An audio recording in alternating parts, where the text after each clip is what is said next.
उजनी धरणातील पाण्यामुळे कॅन्सरची शक्यता संशोधकाच्या या निर्णयामुळे घाबरलेल्या सोलापूरकरांना महापालिका आयुक्तांनी दिलासा दिला।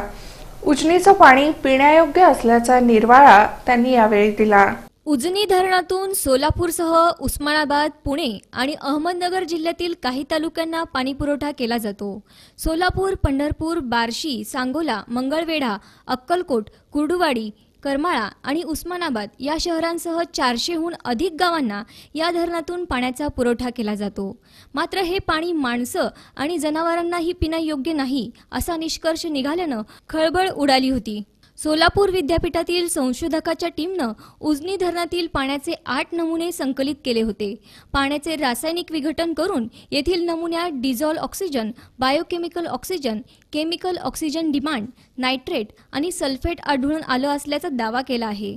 धरणाच्या पाण्याचा आजवर झालेला हा पहिला शास्त्रशुद्ध अभ्यास आहे। उजनी धरणाचं पाणी दूषित आहे याची चर्चा होतीच, मात्र आता त्यावर सोलापूर विद्यापीठानं शिक्कामोर्तब केलं आहे। धक्कादायक बाब म्हणजे शहर आणि या गावाच्या पाणी शुद्धीकरण प्रकल्पात उजनीचं हे दूषित पाणी स्वच्छ करण्याची क्षमता नाही।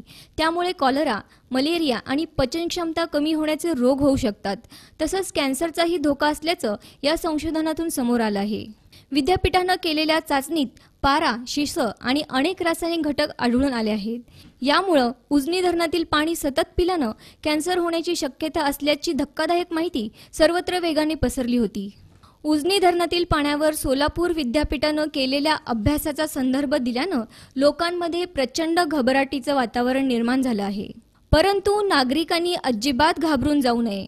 उजनीचे पाणी हे पिण्यायोग्य असल्याचा निर्वाळा महापालिका आयुक्त डॉक्टर अविनाश ढाकणे यांनी दिला आहे। त्याचबरोबर हे पाणी शेतीयोग्य असल्याचाही त्यांनी उल्लेख केला आहे।